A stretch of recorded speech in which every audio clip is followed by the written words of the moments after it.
Today, we have three voices shaping architecture, media, and opportunities in Africa.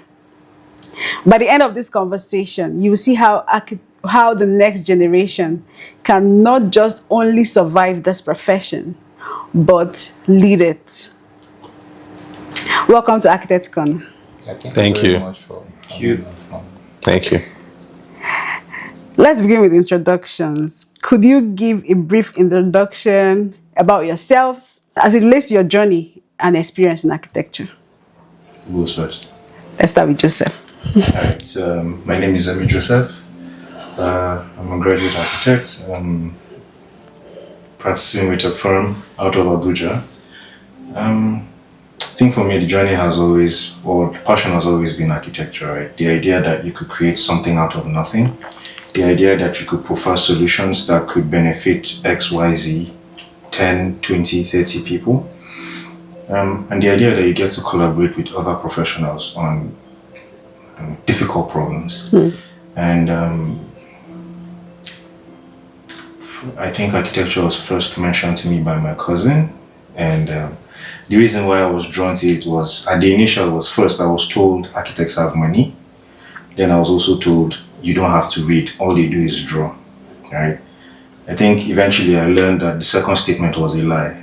All you do is read, or a lot of what you do is reading. And I studied architecture from Kaduna State University. After that, I worked with a couple firms, some real estate, some interior design, leading to the current office I work in today, which is purely architecture and consultancy based practice. And I think in the process of doing that, it has shaped my understanding of, or over time, my understanding of the value of an architect has morphed, has changed. And I think that's about an introduction that I could give. Okay. Unless there's maybe like as the conversations go on, more things will come out definitely. My boss. Olumuyiwa, please. Yeah, okay, thank you very much. I am Olumuyiwa Ajisafe. What an honor to be here. So, ideally, I'm going to just walk you through my history in architecture. Why do I wanted to pick architecture? From a very tender age, I could draw. I drew almost anything, the super striker, anything. So that was just the first realization of I wanted to be an architect.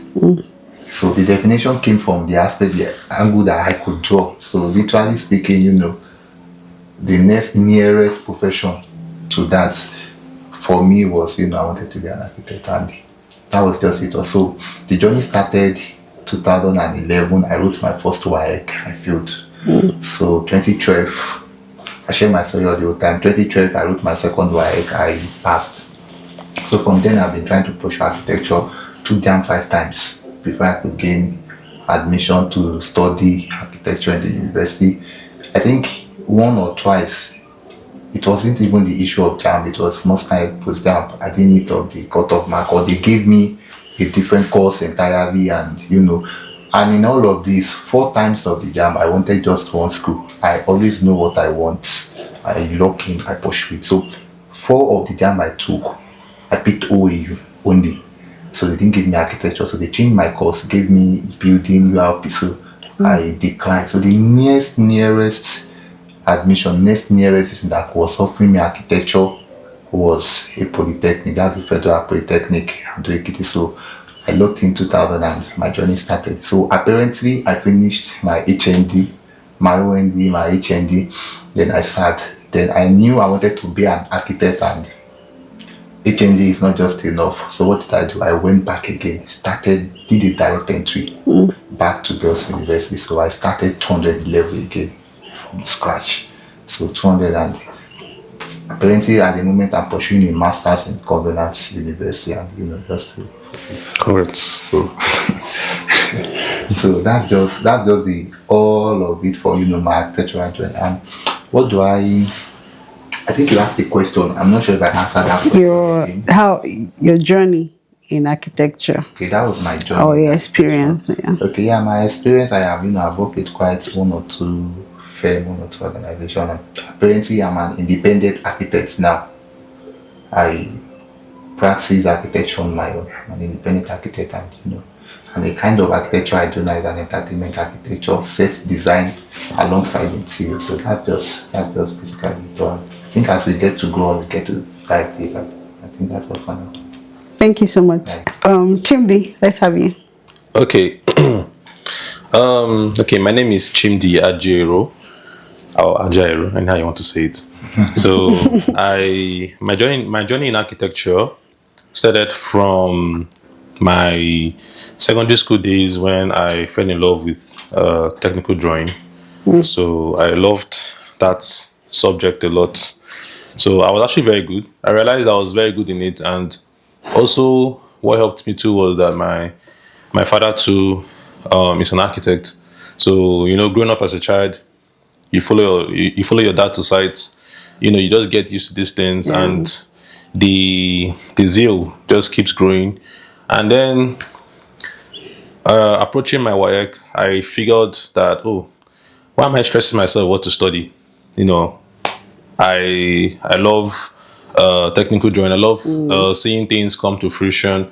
And then my dad is an architect, so definitely I can have that experience, in the profession, and definitely the experience is a lot. So I dived into architecture. Everything started from my BSc days, which was in Imo State University, from first year to final year, and then graduated, did my NYSC here in Abuja, 2018 to 2019. Then did my master's abroad, finished in 2021. Then my practice now started, like proper. So I basically work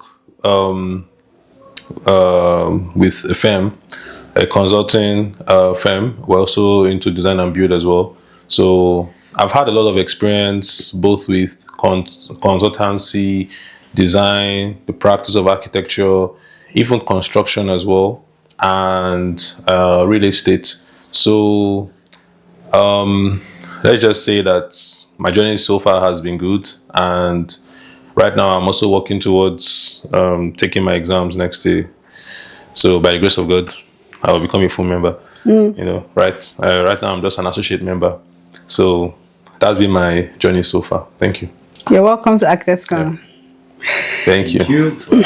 We'll be talking about the journey of the young architect in this conversation.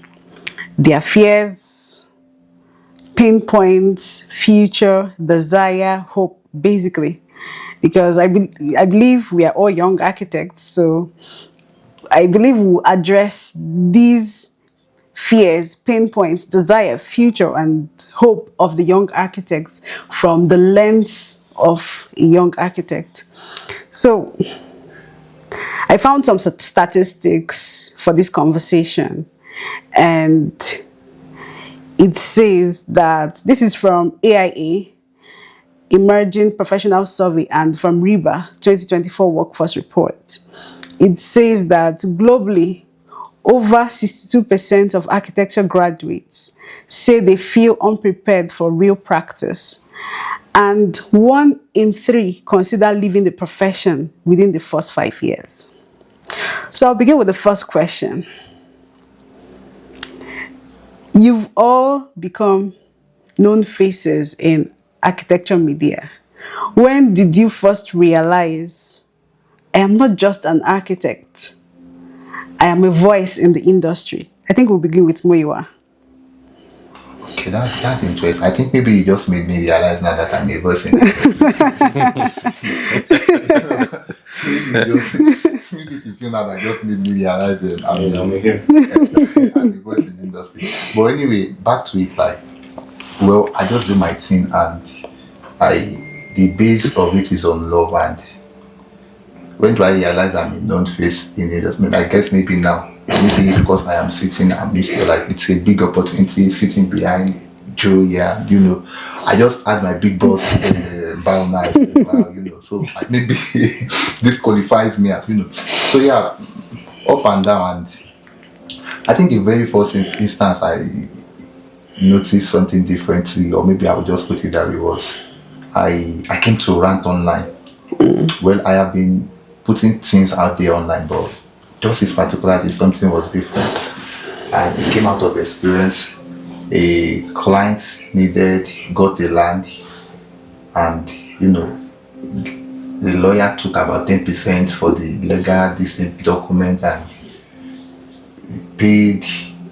Then you are looking for an architect to give 50,000. That scenario was me. So I put that thing out there, I think about 5 years ago. Like, you got a land of 8 million, you pay the lawyer 10%, you pay this agent, and you are looking for a 50,000. Are you not wicked? That was that post I posted. Everybody remember. Oh my god. I think that was just also, it was actually a live scenario, and I don't know, like 2-3 days I saw somebody actually message, guy, you have blown, like your post is going up. I don't like it. I think that was just the first time I saw something different about things I do, and I don't think with that, and that is it. That's quite interesting. Chimdi. Okay, for me, to be honest, I think everything started after I had come back from my masters, and I started my practice proper. So it dawned on me, okay, the experience was, I think we had these interns that worked with us in our practice and in our firm, and I noticed that a 300 level student, could not even, like, didn't know jack about ordinary things like reading a tape, even risers, how to calculate, risers and treads for your whatever, for your stairs. And I was like, how can you be in 300 level and you don't know how to read a tape? So all those small things. And I felt like, okay, I think there's a huge gap between, this vast knowledge and experience in architecture and, school. I think the schools don't, I'm sorry to lecturers, I'm not saying they're not doing enough, but I feel like there's a huge gap, really. These students, they just feel like it's only that 6 months internship that is enough for them. They don't realize that they have to go way beyond that and, seek for that experience beyond just the normal school knowledge and school time and school curriculum. So that's what really prompted me to start this content and media. So so I started creating, and then see me here now. Apparently I came for this event, and to my great surprise, people were like, I know you. I'm like, God, I felt shy. Because I don't really like, I'm not the celebrity type of person, but I guess a lot of people just say, oh, my content is really impacting their lives and blah blah blah. So I'm like, oh, I'm glad it's really reaching out. So that's just it. Yeah. So you believe you're a voice in acting? Well, now I believe. Even a fellow even knew me yesterday. Like, well, he literally mentioned my name, Chimdi Ajaero. I was like, how do you know me? He said from Instagram. Oh. I was so shocked. I was so shocked, like, for real. But yeah, I just hope that I just keep impacting, the lives of people in the built environment, so that the country can just change for better. So thank you. Joseph, please. Honestly, I think Muyiwa. A part of me doesn't feel like a voice just yet, but how did I get into it? Sometime around like my final year, I started playing basketball. Right? Oh, nice. I wasn't good. I wasn't any good. And there's a basketball training series by Steve Nash, and part of like what he teaches is like when you work, record yourself. When you shoot, record your form, so that when you go back, you can watch your training sessions, right, and see things that you got wrong. And so like I took that to basketball, and I was like, hey, why don't I start doing that with my work, right? So like when I would work maybe on 3ds Max or whatever, I would record, overlay music on it, post on my WhatsApp status, and then occasionally I would get questions like, hey, how did you, right? And then like I would give people answers, and then at some point people were like, hey, could you start a YouTube channel? You seem to know what you're doing. Tried YouTube, but it was a lot of work. Truth is, when it comes to certain things, especially social media, I could be a little lazy, which is kind of like why it's surprising that we're sitting here saying you're a voice. And I tried YouTube for a while. I was doing speed builds, but after some time, I was like, hey, this is not really for me. It doesn't feel like me.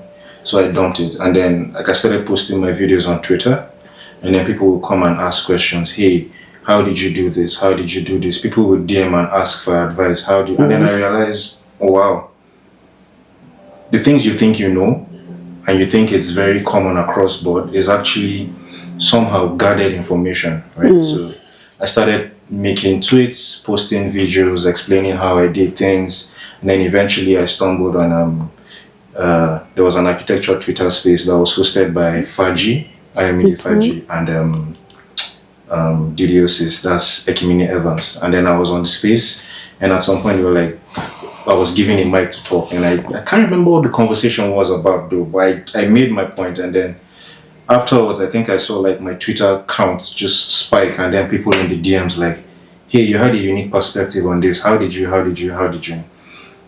And I think from there on it's just been, okay, you have a responsibility now. Like when you know something, you owe it to people to share it. So it's just been a thing of sharing what I know, sharing how I work. And I think along the line, I read this book by Austin Kleon, Share Your Work, right? And basically what the summary of the book is, share your mess, share the how, share the process, don't just show the outcome, right? And in doing so, you tend to build a following, right? People who are drawn to your work. And the beautiful thing is like those are people who are like-minded, right? And I think there's also the hesitation by people to sort of be like, but if I share my work, people are going to know how I do what I do, you know? Yeah. Reality is the reverse is actually the case. A lot of times when you share how you do what you do, people realize how difficult it is and they're like, I'll just pay him to do it, right? Think of how chefs all write, what's it called? Recipe books, and all of that. So just doing all of that, and then you attended an NI conference one time, and people were like, hey, caveman. I'm like, oh, okay. And then, like, again, like he said, a part of me was put aback. I was like, too many people. But I think ever since then, it's just been the duty of, if you know something, I think you have a responsibility to share it to as many people as possible. Because if we can grow how competent we are as a collective, we sort of like raise the bar. And I think for me, that's the goal. Oh, thank you. And it's beautiful to know that you didn't hold back. That's three of you.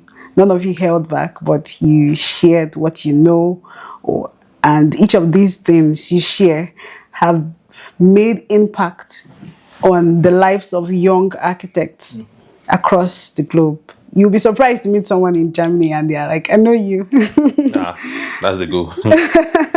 Be global. So, okay, I think the next question would be, what question do you get from younger architects the most?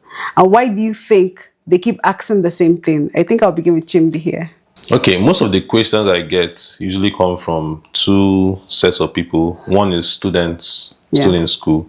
The other is,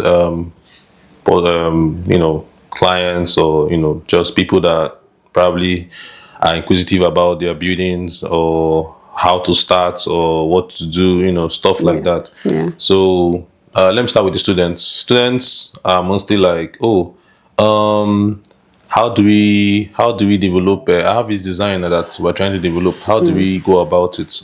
So I just give them some tips, what to do, concepts to follow, how to go about the whole thing, blah blah blah. There's this thing I was also doing, but I was not very consistent with it, which was doing some tutorials on Revit, showing people some different things. So some students will always come and ask, "Oh, how did you go about this?" Blah blah blah. And just like you said, someone also came to me and was like, "Oh, can we start a YouTube channel?" But apparently, that was not really my strength. I couldn't really do that because it's a lot of work. Yeah. So But yeah, that's mostly what I get from students. Then from clients is mostly stuff like I think it's also based off of videos that I've made. For example, I've made videos on topics like mold in houses, how to possibly Yeah. prevent it and stuff like that. So when they come, they now ask me questions based on that, and I just give them tips. So Okay. yeah. Thank you. Muiwa, please. Okay, yeah, I would take it from different perspective. What do Young architects. young architects Ask number the one? most. Okay, ask most one. How do I get job? Maybe a lot of people are outside there and they are stranded and they are confused. So how do I get job? And I probably set my ministries on that, and after school, what next? So how do I get job? And we have series, we talk to them about I do my very best. Not like there's always a direct way or there is just a one way to this thing. I've always made people realize it, but the best way I could, probably sharing my stories and how I go.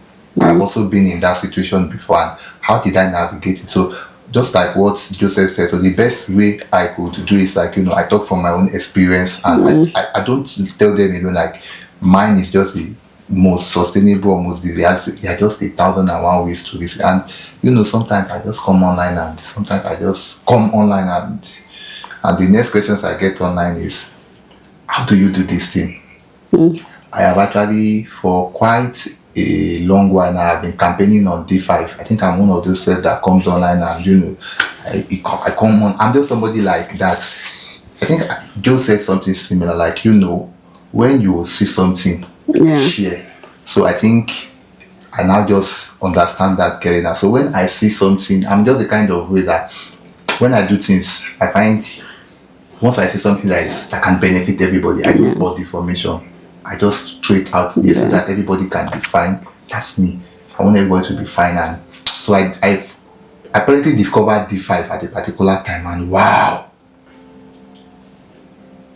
if you see what I can do with D5, wow. And I do not consider myself a full-time designer. I just don't buy the idea of sitting down with PC. Some have that strength. I prefer the business aspect of architecture, there, and some just love, some just love want to sit down, visualization, do it all their own.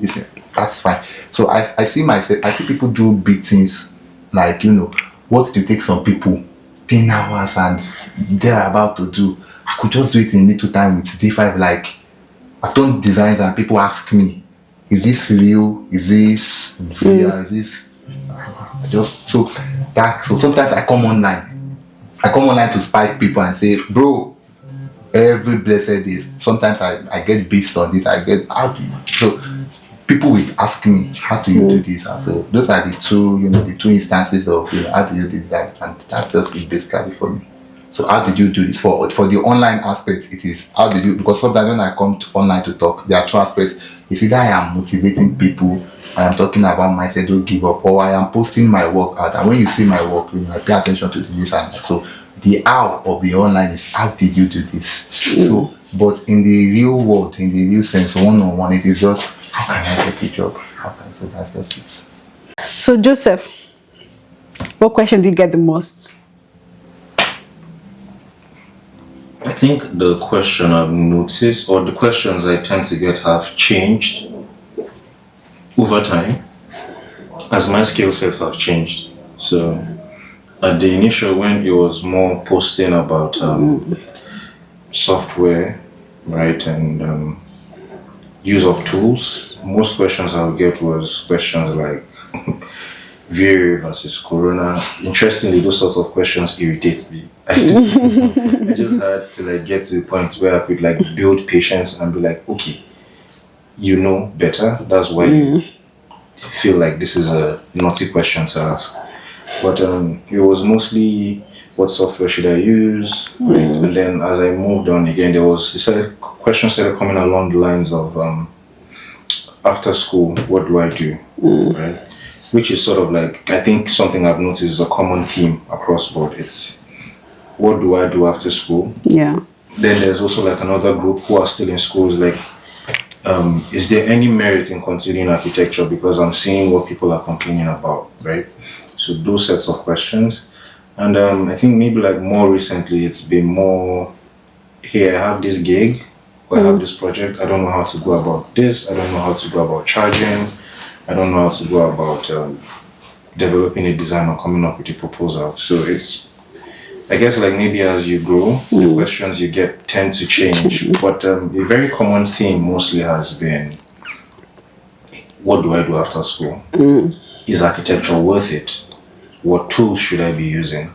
So I think those are like the, if I could summarize or put them in a box, those would be the most questions I get. But then, do you think architecture is worth it? Well, yeah. It is. It is. And I think the thing is, the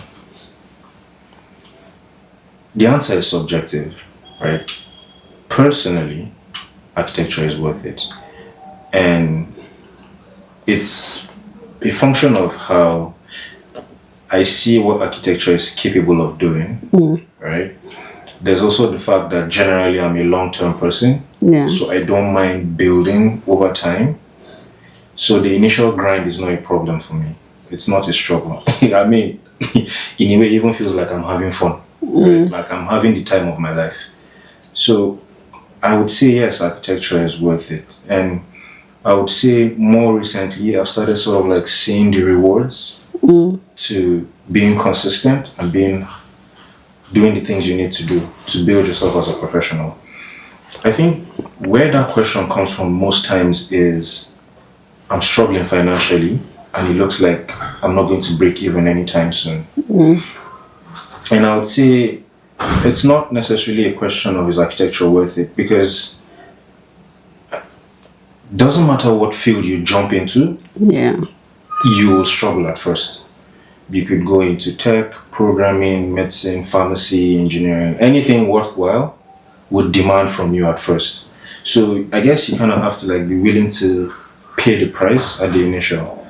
And I think another thing I've noticed is architecture is a profession that rewards value. So as your value as a person grows over time, then you would start to see the reward. Now the problem with value is value takes a long time to build, right? So it's why you would tend to find architects tend to become successful towards their 50s, 60s, because at that point you've built your network, you've built your competence, integrity, reputation, all of that is at, I would say, an all-time high, and you start to reap the benefits of it. But I think I've found that there's a cheat code to it, right, which is mentorship. Actually, he does read my mind now. I was about to just say the same thing. The cheat code is mentorship. Yeah. And this was where, I can't remember if it was 100 Success Principles. I read a lot. I think anybody who knows me knows I read a lot.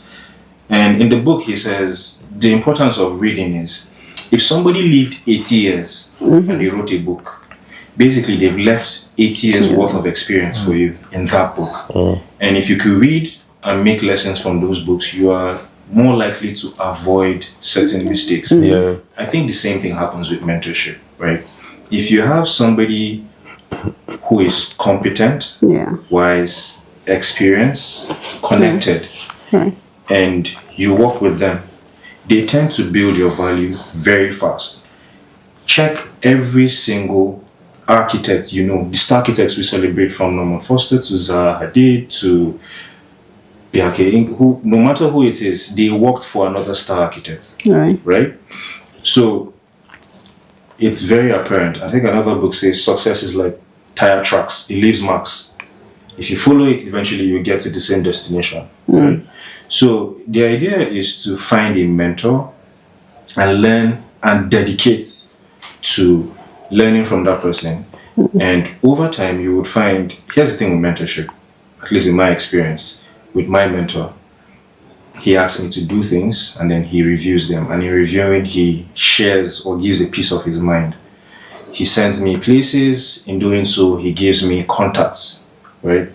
People to meet, people to call, right?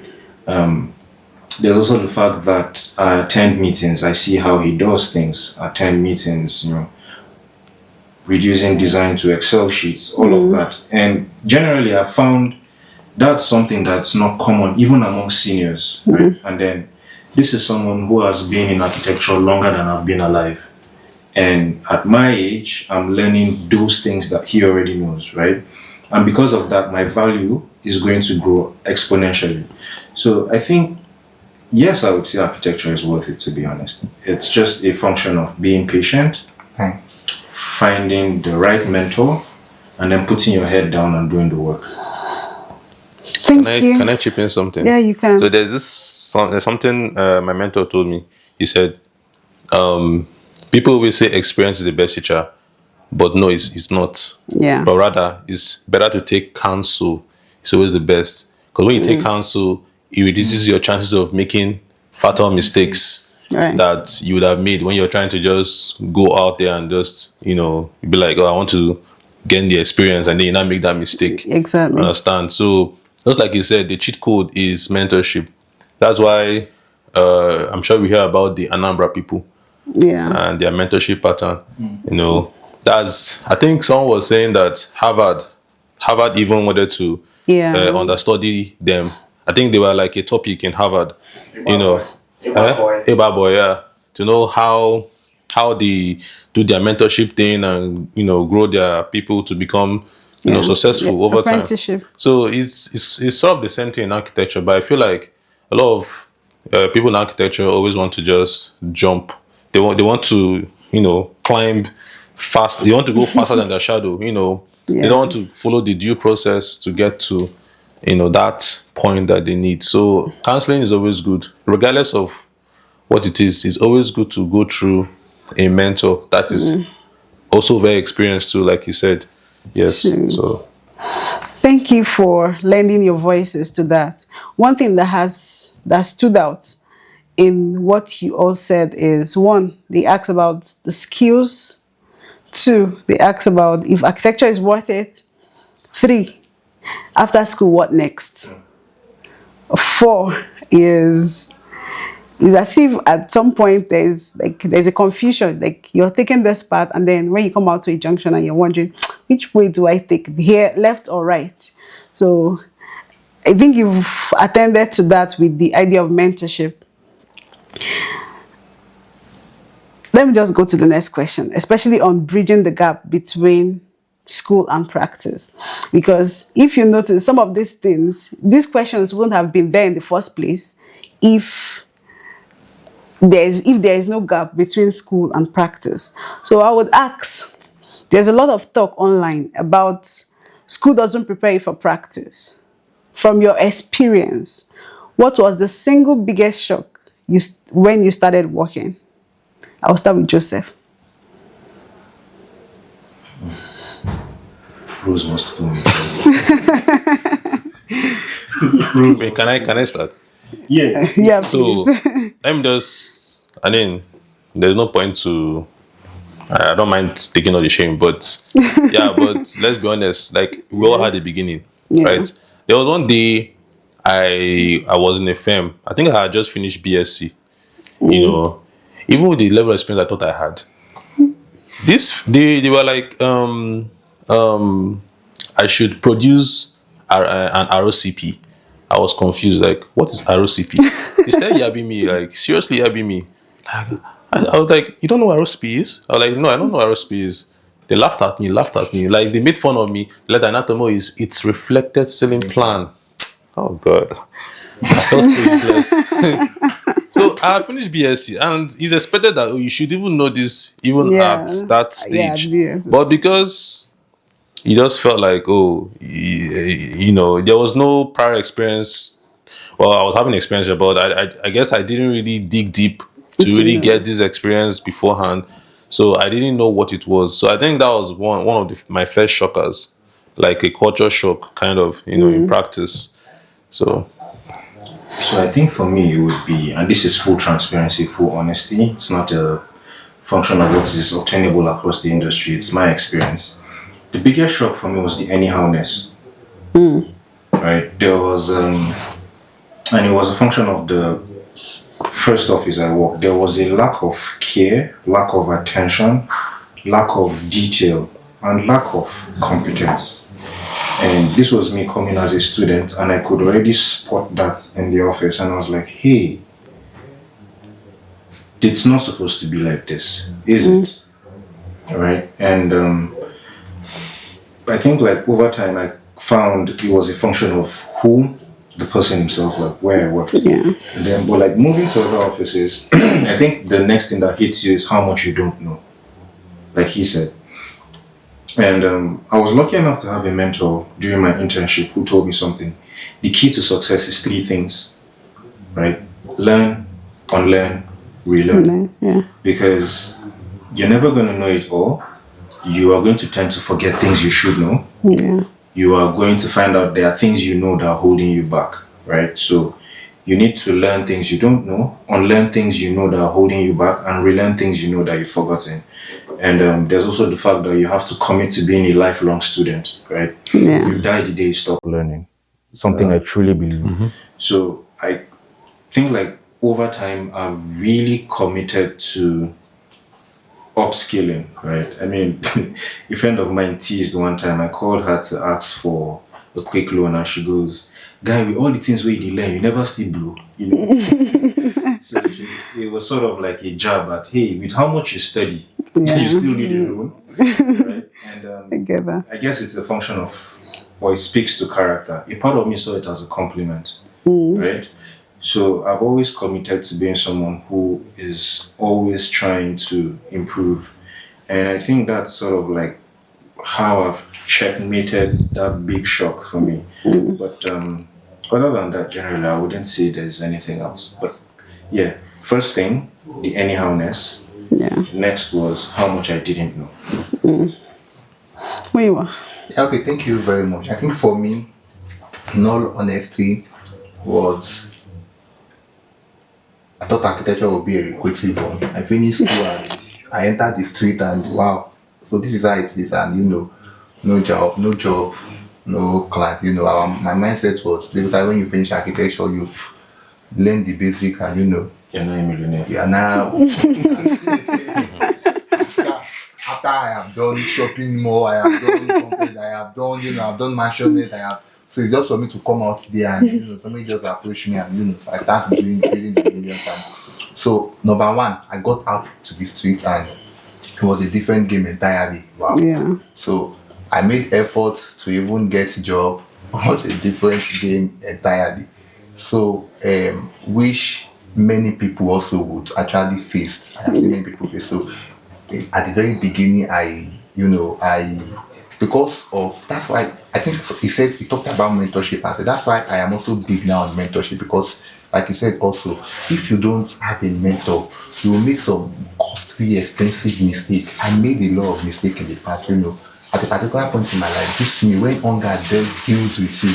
I have done designs for clients that they will tell me that don't worry, you will the next job you will get. I've done design for clients. I don't worry, just do this design, you will supervise this project. I was shocked and I gave one the design, used my money for 480, and 1 2 3 weeks I was surprised they started this job without me. Like it always happened. So I think another shocker I got was apparently at that time again when I got job, I thought school was even very hard. Until I got to the real world again and said, no, school is just. So how does it happen? I did it when I left school. I was very vast in using SketchUp, AutoCAD, and Lumion, and I could do a lot with it, and so I got this firm. Apparently, this firm I got, they don't even use any of the software. All they use is Revit. So it was, I thought my eyes sort of, my life was, I had to learn Revit on a live project. Precious back, and then it was, and most of the time there was even nobody to even really teach you that much. Everybody's busy on with their deadlines, they have timelines, and so I felt like wow. So the pressure we used to complain, the shock I used to think school is tough. I think those were just the two shocks, and I started adjusting. The next question will be on licensure, career choices, and the money conversation. How do you think young architects can earn better income before they are truly licensed? I think if I could, the answer would be, for lack of a better word, entrepreneurship. A mouthful. But technology is so pervasive today that it is almost criminal Yeah. not to be able to make money or earn as a young person. The the the possibilities are endless, right? Because of where or the country we found ourselves, certain things are a little bit, the barrier to entry is money, fees, right? Things like 3D printing, fabrication, right? The machinery will cost you a lot. But I mean, you could start small with things that are quite simple, right? You could be someone who does BIM for firms, right? BIM. Yeah. So basically, you take their projects, you help them model, add information, attach data, clash detection, all of that stuff, right? You could also be someone who does architectural visualization slash virtual reality, right? You could be someone who is good with a camera and you're doing things like architecture photography, Realistic photography, stuff like that. real estate photography, exactly, Yeah. even for interior designers as well. You could be good in modeling, physical modeling. Exactly. Like there are people that request Yeah. for things like You that. build models for people, and I think maybe the problem is that we are quite rather fixated on the idea of licensure.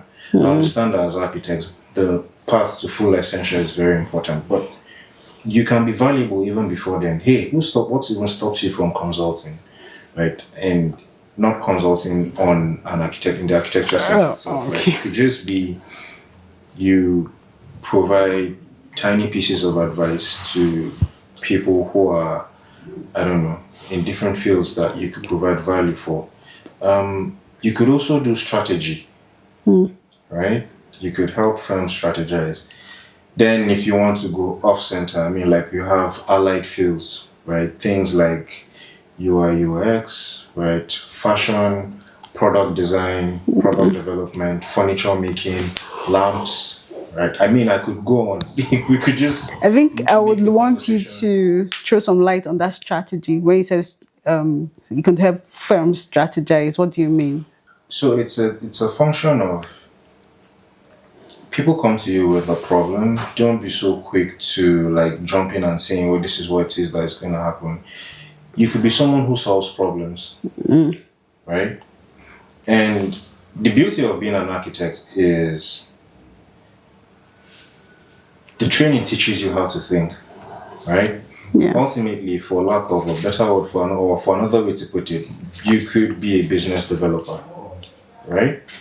So your training makes you valuable in too many fields that not having a license shouldn't be an excuse, right? There are too many ways to make money. And again, like everything in life, it takes time and effort. Thank you. Yeah, so that's quite interesting. So let me start with this. So the kind of architecture I want to be or I want to practice is I want to be a billionaire with architecture and I am tailing that part. So it means that do we have architects that are fine? Yes. Do we have architects who are billionaires? I think there are very few if we have. I mean there are very, very few. So I actually want to be a billionaire and to be a billionaire it means that you cannot just sit down and do the typical norm. You just have to go the extra. So you have to understand architecture. You also have to understand the business aspects of architecture. So I think that those are one of those things I do. Those are one of those things that I also campaign. I tell people about positioning. Your social. So get out there, put yourself out there. And one very big thing I noticed about myself is I think it works well for me the ability to manage people well. So it means that managing people is one of those hardest things to do. People management, whether Yeah. it is architecture, whether it is real life. That is why for every project, most times you see how project management to bring people. So I felt like this area is something I have strength in, and I started taking that part. And I really do not see myself sitting down 24 hours, even though I do it, but I just don't want to sit down on the screen 24 hours, 7 a week. And I feel I can go out there, the money is out there, just my own feel. And sometimes I try enlightening people towards this, like, then just like, let me now come to the question back and answer that accordingly. Once you graduate your university, whatever it is, most parents, I won't say all, most parents tend to cut off indirectly from you, like, this is where I can see you up to, and you have to start. Of course, you finished your 400 level, you start there, you still want to be calling them and say, send me money. Well, I don't know for the female, maybe for the male. I'm a man actually, so I'll talk from the man aspect. So it's expected of you, you start finding your best. So what I advise people is, just like what Joe has said earlier on, is that, before you get license also as well, you can actually make money. And what is this? You won't just start making money immediately. You won't just finish school and expect money. You must have something in you already. Like, find out what it is that you love doing. Find out, just like what he has said, I was also going to talk about that. While you are in architecture, there is just one thing about architecture. If you really go through an architecture goes through you, it exposes you to critical things. There are things that you won't just not go to school and come out just to be a designer alone.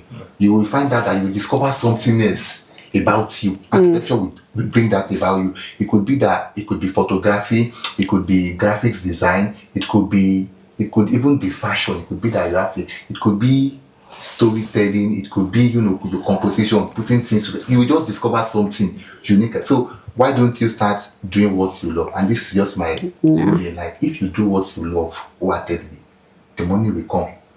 First, learn. Remove the N after you've learned. Before you start earning, you need to learn. So when you learn, start earning. So once you finish from school, if it is BAPA, you know how to do. If it is air, you know how to do. Infuse it with your architecture. Nothing stops you from, because I want to, or you are not yet registered. You can know. Infuse it, you see some level of, an educated BAPA. Just find it. Check yourself. See things that you can do at the moment that can, if it's photography, do it alongside your architecture, create a brand for yourself alongside it. Follow that path as a matter of fact to make it, do what you love. That's just it, basically. That's just what I tell people, basically. I hear something. Okay. Do what you love. Yes. Do what you love.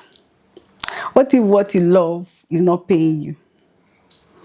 If I could, I think I have a reservation when it comes to the comment, do what you love. It's tricky. It doesn't tell the full story. I think the whole idea should be find your purpose and pursue it. And the truth is, you won't always love your purpose. If we are being honest, at least myself, there are days where I felt, hey, I don't want to do this anymore. Right? There are days I felt, maybe by force, right? So I think for me, the advice I think a better advice would be find your purpose. And purpose is a function of what are the things you're good at, what are the things you have a passion or concern for, right? What are the things that you see around you that you want to change, right? And then how can you take all of that and merge it into something? I think there's a concept for that called ikigai. Yeah. Ikigai, yes, right? yes. So I think it's best to find your passion, find your purpose. And the truth is, purpose is expensive. Purpose will demand from you, right? And you won't always love it. But I think what has helped me is that at the back of my mind, I always remind myself, you're not doing this for you. You're doing this for people whose destinies are tied to yours. There are people who would never feed if you don't bring your best, right? There are people who would earn an income through you. Families will be fed through you. So you have to bring your A game, and it's not necessarily about you. And I think that's where you also have to remember that discipline over motivation. Discipline does what is necessary, whether it feels like it or not. Motivation waits until it feels like it, right? And there's something I've also learned. The more competent you become at anything, the more passionate you become about that thing. There's that initial resistance that when you're learning something like, this thing is hard, this thing is hard. But as you get good at it, Yeah. You start to enjoy doing it. You find it that it's almost as if somebody have to drag you from your chair to like, yeah, no, leave me. I want to do this, right? Passion comes with time and effort. So if it is a function of just doing what you love, I mean, I could have played basketball. I didn't have the discipline for it, right? So passion, on the other hand, I think I look around and I see things like waste, infrastructure, bridges, transportation, right, agriculture. And I know that as an architect, I can contribute solutions that can improve the quality of lives in each of these various spheres, right? I mean, when Hyperloop wanted to do a master plan, who did they call? Architects. Right? So for me, it's to get to a point where you're looking for a big enough problem, and the first person to call is, hey, let's go find this guy, right? But to get to that point, there's a lot of learning, there's a lot of refining, there's a lot of education, there's a lot of failure. So it's not that it's a bad advice, it's just that there are some nuances to it that need to be refined. I think let me just add to buttress what he says, what he said actually. So, I said earlier when I graduated, I was struggling with getting jobs there about, I had to do something. I had to look within, I could play music, I could play the keyboard, I could play the guitar. So money was not coming, job was not coming. I don't want to give up on architecture. I was definitely going to be a registered architect. What am I supposed to do? From that moment, I picked up my music. Okay, I'm not sure I've shared this, or maybe it's the first time I'm sharing it online now. But here, at about 3 years of my life, I got nothing from architecture. I was trying my very best. It was not working. So what was I doing? I went to schools. I applied to schools like secondary schools. I was teaching music. I was teaching them how to what, how to play. Still telling them again I'm an architect. I still put effort and let them know that I'm an architect. So the kinds of to pay it. So what I'm trying to say is that sometimes we just have to look within us. And even if you are not getting, once you finish school, the honest truth is that it's not easy again. There are a lot of things. You want to make, you want to do this, you want to do that. So I was applying, I was just looking this direction and I was just trying to go straight. It was not needing anything for me. So indirectly, I just had to sit down, study, check within myself. What do I have at the moment that I can convert with? And I went into teaching. So for like about 2 years thereabouts, I was teaching music in secondary schools just to feed myself, just to make sure I was getting this money. I didn't give up on architecture. I still talk about architecture. So that's just it. Chimdi, do you want to say something? And there's one thing I believe, Sha, and that's that, like you said, the love thing. I agree with him. I don't think it exists because I feel like, I know where money is involved. You're not going to be talking about I love this again. Especially when you start reaping the fruits of your labor. Yeah. So let me give an example. Let's say if you are not interested in real estate, for example, and you are only interested in doing, let's say, agriculture. And then at some point in your life, you just get exposed to it and then you give it a try. You might not work out the first year, I know what I'm but once you have, something comes out of it, you have a very good profit, you'll be like, oh, this actually works. Then you start, so it actually has more to do with passion than with love, Can love and passion work together? No, I don't think so. Okay, or maybe I don't think so. Maybe for me. But what do you think? Love and passion. What do you think? I just found like the sweet spot is find purpose. Yeah. And build discipline. Exactly. Yes. Over time. I don't know. I feel like life generally gets better when you start earning. Like, it doesn't matter what it is you're doing. You tend to. I mean, of course, a very general caveat. To every rule, there's an exception. Yeah. But I feel like generally, life gets better when you earn more, regardless of what field it is. I mean, there are people who would have tiny pockets of regret. Oh, I never did this. Oh, I never did that. Yeah. But if you could find purpose, right? And like I said, purpose is a function of what is it about your environment that you want to change? What skills do you have that can do something about what is in your environment, right? And then just get to work. And I think Okay. I want to add to that. Like I want us to simplify this. In finding your purpose, we must establish some theory that some people will not find their purpose early. Yeah. Some people will find that later. So in the moment or in the midst whereby you are seeing your self-discovery, what do you do? I think that is where like what then if you say some people finish the higher institution and they've not even understood what their purpose are, or some people are just in that process. So my point now is this, my own basis, when you start finding your purpose, you are out of school. Yes, you start realizing it is not an immediate money you start making. So I'm just talking on, check yourself, start making I don't know if we are trying to get I'm just talking, what can you do at the moment that can start converting for you while you are still in the midst? Definitely you are right, you find your purpose. But what will happen, you are not in school, daddy is not sending money again, mommy is not sending money again. At that point, at that phase, what next? How do you start earning before you become licensed? Yes, everybody needs to. What do you do to start converting? I think we should address, what do you do to start making money? At that moment, at that phase, I'm out of school. Daddy and mommy are not sending money to me. Yes, I want to find my purpose. My purpose is helping people. It is not at that moment my purpose will feed me. So what do I do at that moment? I think it's a very important one. Am I misunderstanding him? Because I think what you spoke about is still purpose. Yes. You were good at music. You were good at teaching.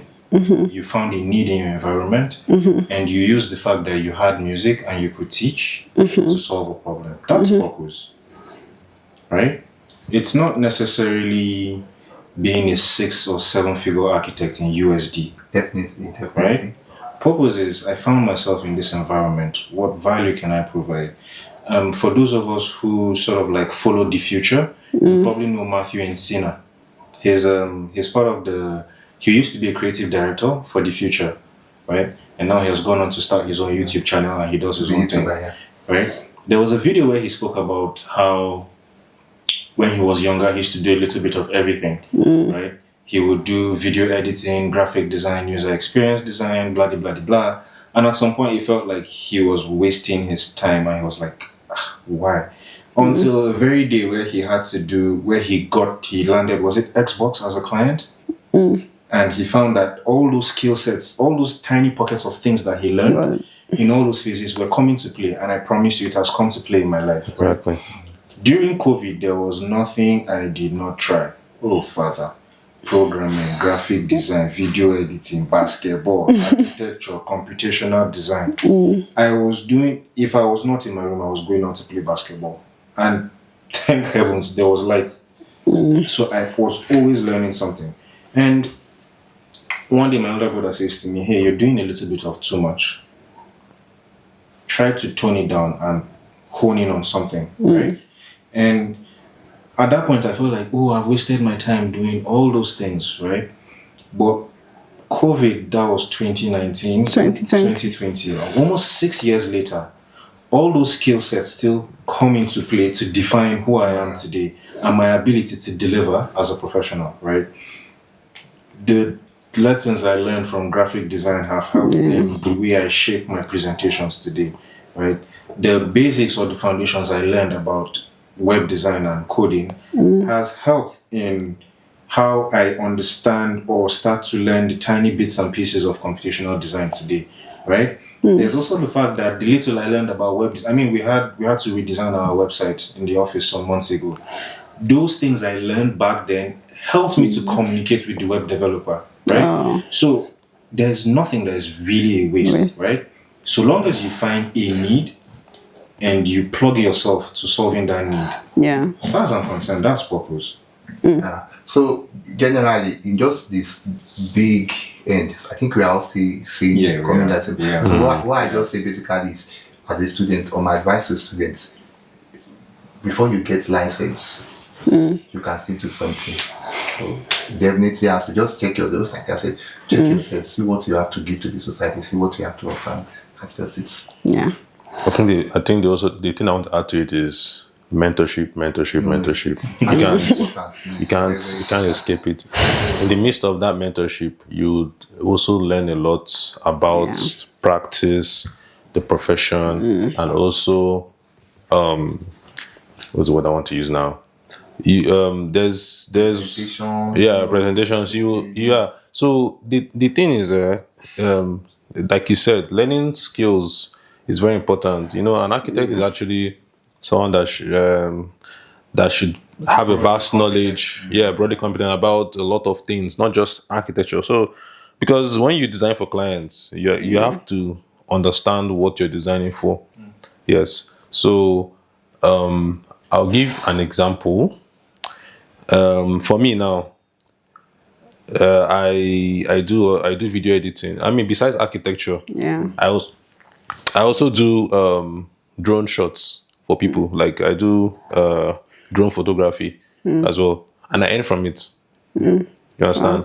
I do content. I also earn from doing commissions on even equipment that are used in the construction space. So these are other areas. Architecture. There's something I've learned also. Talking on, let me digress a bit. Business side of architecture. Most architects are very lazy. I'm sorry to say this. You kind of sit down and wait for jobs to come to you, but no, you should look for those jobs. You go out there and find those jobs rather than waiting, because our main idea of jobs is that, oh, somebody wants to build a house, he comes and meets you. Oh, I want to design 5-bedroom duplex. Oh, okay. You start designing for the person, and then you get paid, and then he just feels very lazy. So that's part of the skill. You just have to keep learning and try and be very vast in the world that you live in, because the world is moving very fast, and if you don't catch up, man, they will leave you. So Abi, yeah. Left you. Right. He says your information horizon influences the value you bring as a professional. Yeah. How much do you know about economics, finance, agriculture, technology, solar, renewable energy, human? And that's why, as an architect, you should be reading the news. Seeing what is going on. So it's sort of like, I don't think anything is actually a waste, right? Thank you for lending your voices to that. That was one question. Exactly. Remember, the topic of this conversation is the young architect, the journey of the young architect, their fears, their pains, their future, desire, and hope. And the statistics that was pertinent for this conversation is the fact that, according to AIA Emerging Professional Survey and RIBA, is the fact that globally, over 62% of architecture graduates say they feel unprepared for real practice. And 1 in 3 consider leaving the profession within the first 5 years. Why do you think leaving the profession within the first 5 years is even a thing? Why do you think young architects leave the profession within the first 5 years? There's not enough. That's everything is still boiled down to that mentorship. Mentorship shouldn't even be starting from after you graduate. You should have started from your school days. So I believe that everything starts from the undergrad, when the students are in school, from 200 level, 100 level, 200 level. They shouldn't wait until they finish school and then they start thinking, okay, it's now time to work in the firm. And I think the institute can help to fast track this as well. The institute, I don't know. These are things that There've been a lot of improvement, like compared to based on mentorship. Yeah, mentorship. I think they even set up an NIA mentorship thing. So yes, and a lot of people have really started. I was actually very happy when that started, which means that there will be a lot of progress going forward. Now, also, I believe with that mentorship, it will help to also keep these students in check and make them to avoid any distractions, because they're, to be honest, you're living in a world with a lot of distractions. A lot of people are making cool cash, and then you'll not be wondering, what am I doing here, wasting 10 hours in the studio drawing and still not show for it. Teacher will just come and tear my sheets Wow. after presenting a very wonderful thing. So there's a lot of demotivation. So when they come back now, they see one Yahoo boy doing one thing like that, making 50 billion out of nothing, then they decide to deviate. But that's the negative part, though. But then, let's say you see someone in tech, you feel like, so I can actually just be making cool cash, and I'm here. Okay, let me tell you a very sad story. When I finished my master's and I started working in a firm, I think I started working in a firm. I was with a group of people, and then this young lady was like, I think they were kind of like showing off at that point, because I don't know why, I just felt intimidated, but I actually felt intimidated. This lady was like, my starting salary is like 100K, and I have some add-ons, blah blah blah. The other one was working in like aviation, say the same. I think about 95K. Is this USD? In USD, yeah, USD. USD per year. That is Annual their annual salary. That time I was paid like, I think mine was like,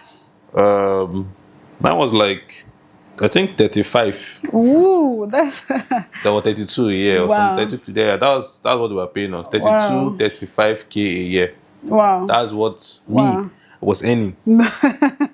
It felt somehow, because I had gone through BSc, done my NYSC, done my masters, almost 8 years or 9 years, and then this is what I'm getting. Then someone else finished BSc the other day.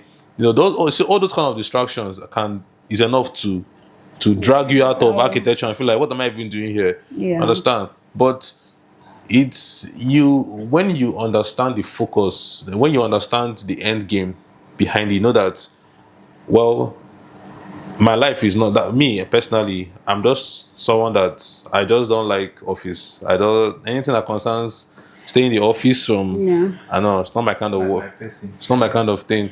I prefer being on the field. Everybody has their own. Definitely. Yeah. Interest. Yeah. So right from then, I just knew that, Omo, I need to go beyond all of this. I need to go do the main thing. So when I got back, I had to start going into real estate and consultancy, and I realized that, okay, this is actually my calling.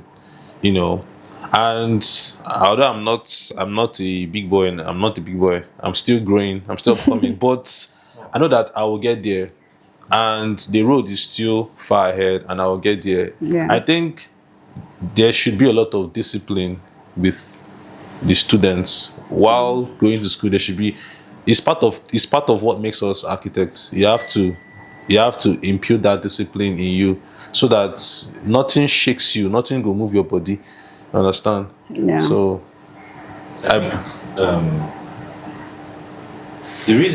The very basic, well, it's a number of reasons, right?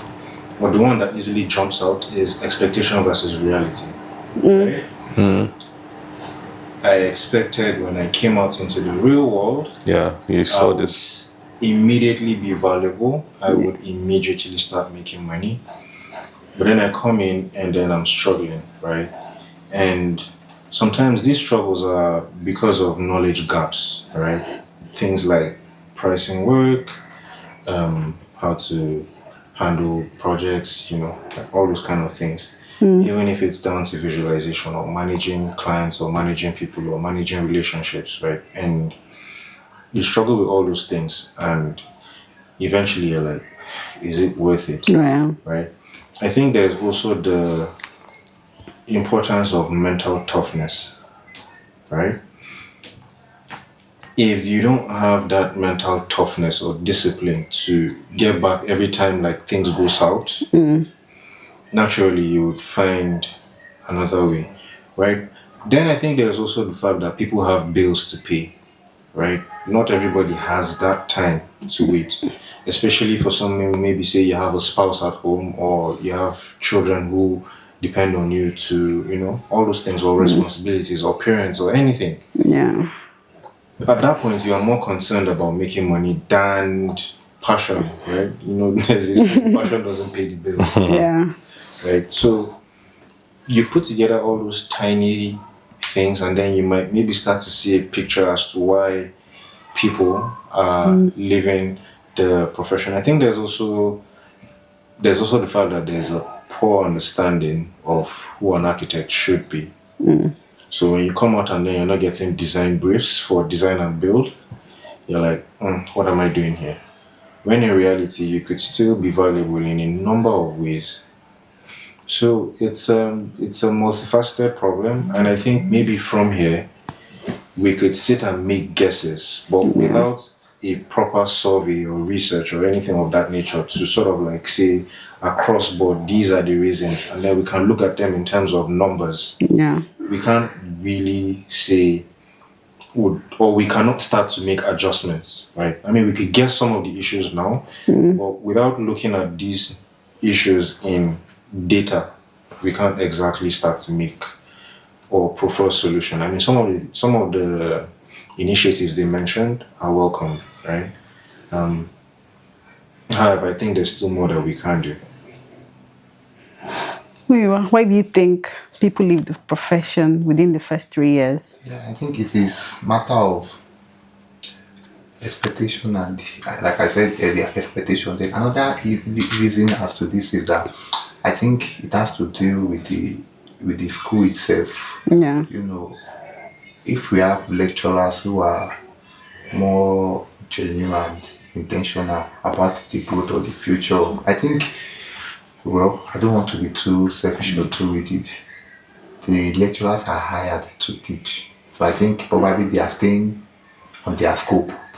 But I feel they should have an understanding and where they can have seminars and talk to students and let them realize that, prepare them ahead and say, stop giving delusions of you. I still know some lecturers that will tell you that don't worry, you can never be an architect and be poor in the generation that we are. So if we all can just speak on realities and they can prepare the student's mind ahead what they will meet on the street and say, okay, these are some challenges you face, these are these, and probably I don't want to start mentioning names of schools there, but you see schools at this phase, they bring this, they bring that. Bring people who are in line, bring people who are experienced, people who are into construction, people who are actually into go out, scout for top firms, scout for this, bring them, invite them to school, not a motivational speaker. Not somebody that come and tell you aspire to aspire. Let people come and tell you their story, like the pains. Let them come and tell you real life challenges. People that are in the practice, Exactly, that are in the practice, not just not just somebody come to tell you that. not just lecturers, but are only into not somebody the that come education. and, just like you say, motivate, discipline will always be motivation all the time. Let somebody not just you get motivated at the moment. Let them be people who are experienced, people who are in line. So I think these are what schools should be looking into. Not just about lecturing, what curriculum. Bring in people. Let us know what reality is versus what real life. So that's just it. Another thing I just want to chip in quickly is that I think maybe our lecturer, they know this or they don't know. We need this social life. They won't just expose, and they are aware of this, or I don't want to assume. Let me not just assume. Like, we need this social life, we need a work-life balance. So I don't like the idea that maybe because a lecturer has suffered, or maybe because they went through the rigid process, some still feel like architecture, you have to go through it. In this generation we are, basically, ideally for me, you see schools 100 to 400 level, but still using pencil. Right? So all these things, and whereas you see a school 100 to 400 level, they use pencil all through, and you come out of school, you start seeing graduates who cannot even use card proficiently. How to use that? How do you in this 21st century? So I think we should start. Our curriculum should be, adjusted to what real life demand. So that's just what I'm chipping off as well. Okay. Thank you so much for your contributions. Chimdi, I will direct this question to you. How did you start using the media? Was it intentional strategy or accidental passion? No, it was intentional. Okay. Okay, so the media okay, to be honest, I think what sparked my interest was I was actually trying to get into what's it called again? This affiliate marketing Yeah. they do on Amazon and Shopify and all those things. I was trying to get into it because I was trying to just find ways to make more money. I'm always finding ways to make more money. So I don't know. I all the courses I got, I saw online. I even paid for most of them. They are not working. The guys are just talking, and that's what we are saying. Motivational speakers. I hit courses. Those guys don't they just talk too much. So I now realized that it then dawned on me. I was like, wait, these people don't have two heads. Why am I even buying their courses? And also, what is the easiest way to actually sell your product is by Yeah. putting yourself out there on the internet. So that's what now made me okay, let me now start. There's always this saying, how to start is to start. You just make some mistakes, but yeah, you've You learn in started. the process. You just learn. So I started, and trying to remember one of the first videos I made. The first video I made, I can't remember the first video shot, but I think it was a bit rough. I was just helping a friend sell his Yeah. he makes this wooden laptop stand. Very ingenuity, very very very nice. That guy is very creative. So he shipped it to me, and then I helped him market things. So I made videos around it, and actually I got people. I got some interested buyers. Yeah. People who actually keyed into it and they bought it, and I was like, oh. Then I started making more videos, more videos. I won't lie. The first video I actually made, now I remember now. I made a video about, I was just making lifestyle videos. Thing about bole and plantain. Yeah. Yeah. Yeah, you remember that video, right? When you saw Yeah, I it. think so. Very funny. I was just playing around. I was just playing around until I started to now target it down to architecture. Architecture. So, and I've just been getting a lot of encouragements, Yeah. people being like, "Oh, keep at it," and then, yeah, Yeah, I think I remember when I saw your videos and I saw how the whole followership skyrocketed and all that. And I sent you a message. I was like, kudos, because I knew back in the days you didn't really like the spotlight. no, I hate it. So it was But- quite interesting to see that you started something. So Joseph, I'll ask, what does success in architecture mean to you? And how has that definition changed since after school?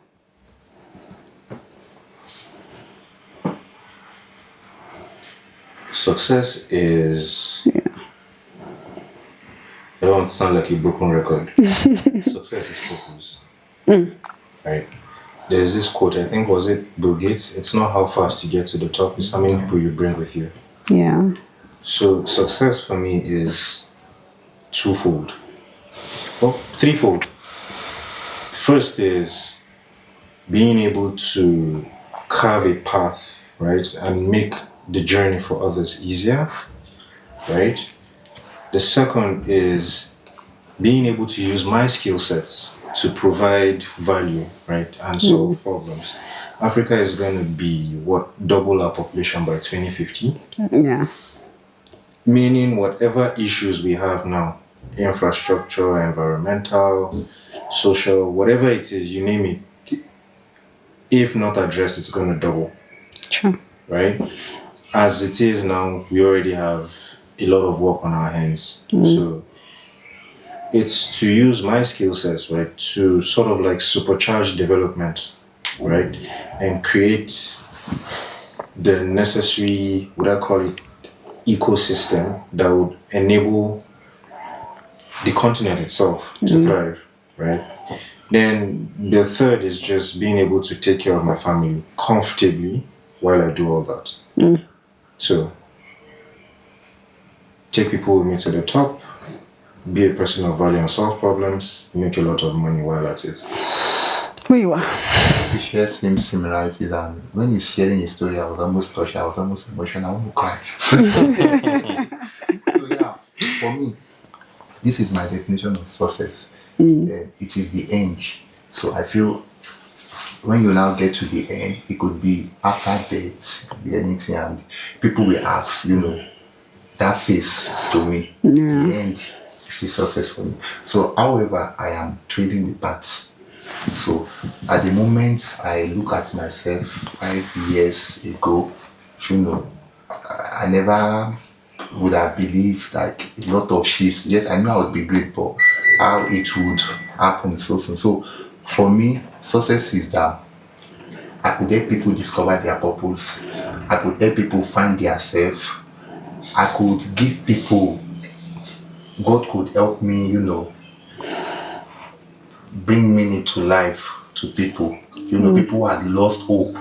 I have had scenarios where people will write to me and say, I blessed the day I met you. I was about giving up on life, and just a post you Could posted, save that. Yeah. Yeah. saved me. And sometimes, I think that's the best part of all of this. yeah. Yeah. So it's sometimes I break down myself and I start crying. Like it pushes me, like wow. So somebody is saying things that I do, and somebody telling me like thanks to you, I almost ended my life, and your message. So that itself has a meaning, like that's a real meaning. So I would say I am successful, but I am glad that the little I could do, it's touching people. Then another thing is that basically what success to me right now, I am not in a position like whatever I want to eat, I can eat.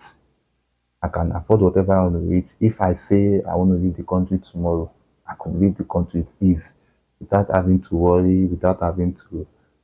5 years ago, I used to beg to feed. I used to borrow to feed. So I wouldn't say I am successful, like I told you. It is still the part, like I'm just trading that pattern. So that's just basically for me. Okay, so the biggest thing for me is solving problems that people Come to you people with. yeah, definitely. And also that I think that's just the biggest joy. And problems span just across anything, whether it is real estate, whether it's photography, whether it is information. Like online, I get a lot of questions. Oh, how do you do this? How do you do that? And I just give them answers, and they're like so grateful and so happy. Um, so some of the videos I make, apparently, I think there was a video I made about, yes, that one sparked online very well, about lintels, about why chain lintels are useless. But people were like, ah. But then I think there was someone that came and then I also mentioned to someone how that it just takes a lot of money. It's actually costly. Like, why would you run chain lintels when you have a major beam, that's your frame structure. So at some point, I think later I had someone that came to my comment. I was like, "Oh, guy, thank you. Like, I didn't know this. I was doing the wrong thing all this time, but I realized that it was wrong, and it actually saved them a lot of.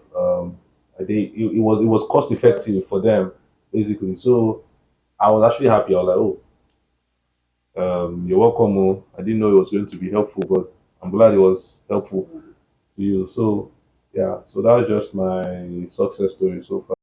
I would like us to talk about the future of architecture and technology, especially as young architects. With AI and tech changing the landscape, what skills should young architects be learning right now? Especially when you all have mentioned that skills, soft skills, are one of the things that young architects ask. So, what do you think? What AI skills or tech skills do you think young architects should be learning right now? Well, for me, it's one very broad, two very simple phrase, right? Okay. Critical thinking. Right? So we have to move basically, and I don't know, don't hold your breath. You could agree or disagree with me. I mean, like when it comes to technology and AI, Yeah. everything anybody's saying is speculative. But ultimately, I see a future where a lot of the skills will be decentralized, right? You're going to have AI agents who are specifically created for very different tasks, right? If that happens, then you're going to have a world where there's like a decentralization of skills, right?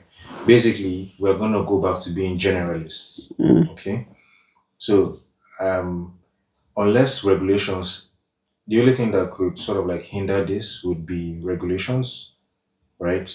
But if that doesn't happen, then I could sit from my room and tell an AI agent to sort of develop a design for something, right?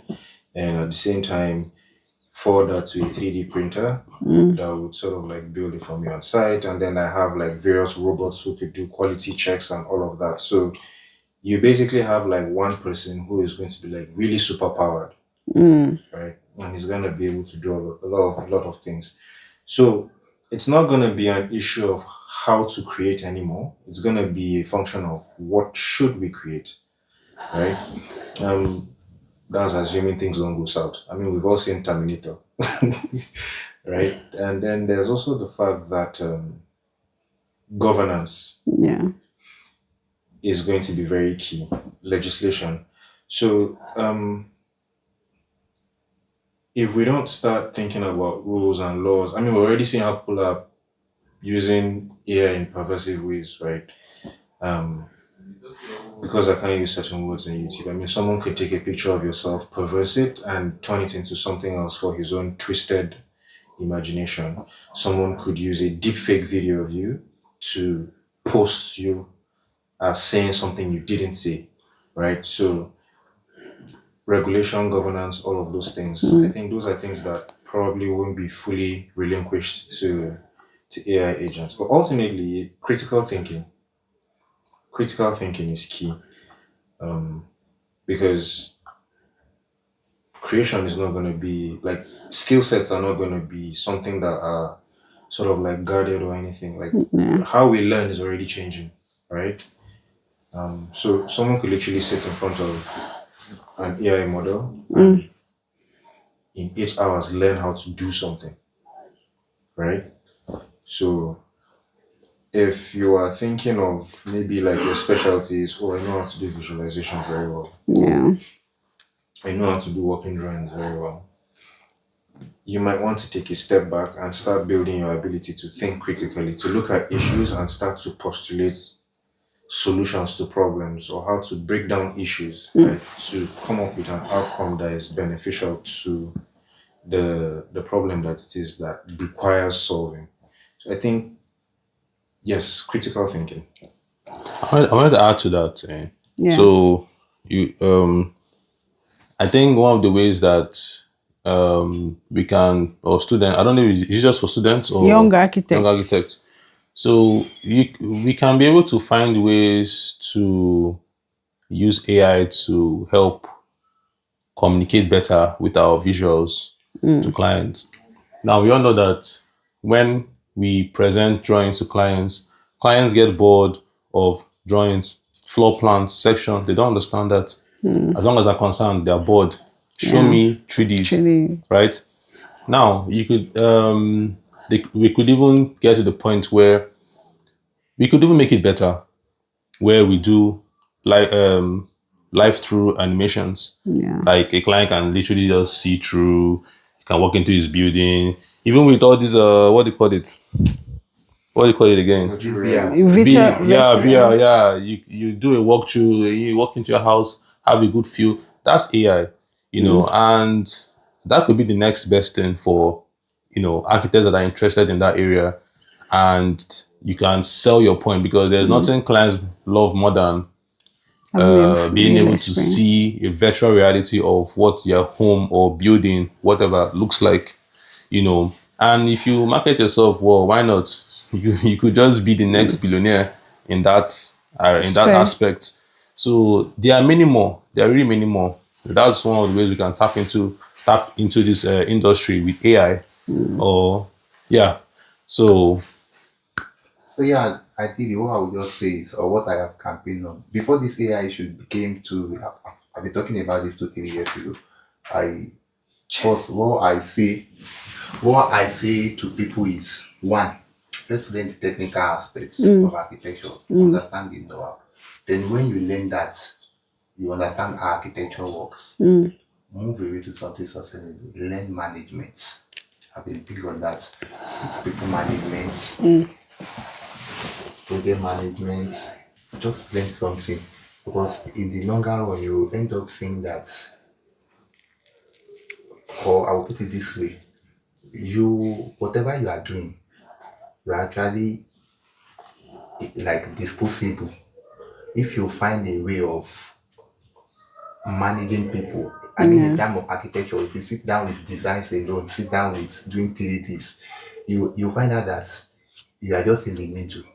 You are not the best. And at a particular time, your company can even decide whether you've used 10 years with them, they can decide to, let you go if you work in a toxic. So what I try to encourage people is, learn management, if it is even about business, like try and import something, try and bring something, learn how to go about, just don't let your whole life be circled, like involved around just, I do designs alone. And what if you have some force majeure, you have accident that you get disabled and you can. So what then happens? So you have to think ahead, like you think ahead, like what if I am in a post where I cannot work for 3 months? What happens to my family?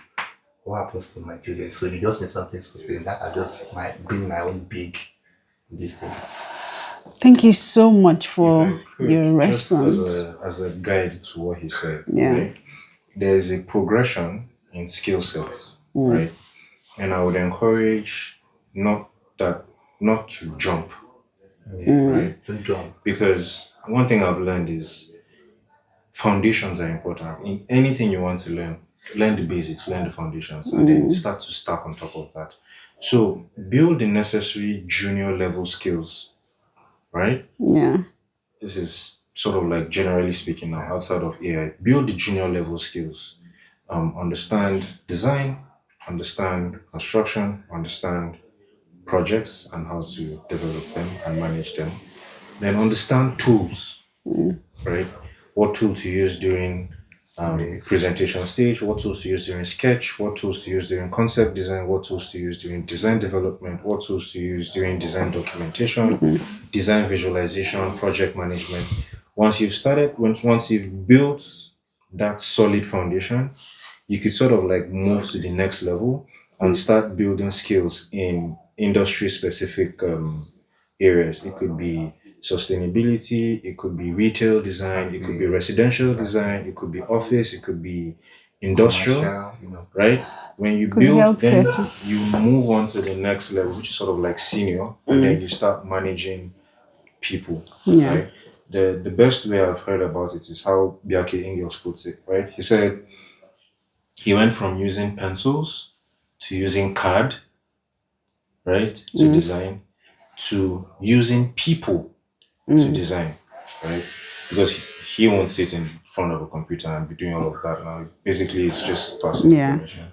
And I think what AI will probably do is make that process or narrow the path to that very process, right? But ultimately, there are no. I would generally advise avoid shortcuts because down the line, those gaps will show. I'm sure, yeah, definitely. Thank you. Technology is compressing design timelines dramatically. What do you think becomes the real competitive advantage for architects in the next decade beyond software skills? Critical thinking. I think I agree with him on that a little bit. I think that identifying a problem, solving, and I think that is just the basic role. Sometimes we mix the basic role of an architect.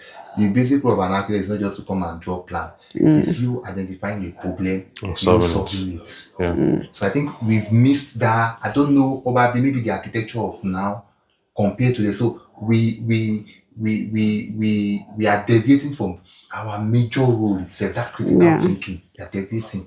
So we have just conditioned architecture to be draw plan. Plan is just a commodity for God's sake. Anybody can draw plan. Draw plan, do VR, it's just so it's the critical thinking. It's just a big one. Chimdi, what do you think on this? Yeah, I'm still on them too. Critical thinking is the only thing. So you have to really learn how to. And one of the things, my thing here is that you have to learn how to put yourself out there.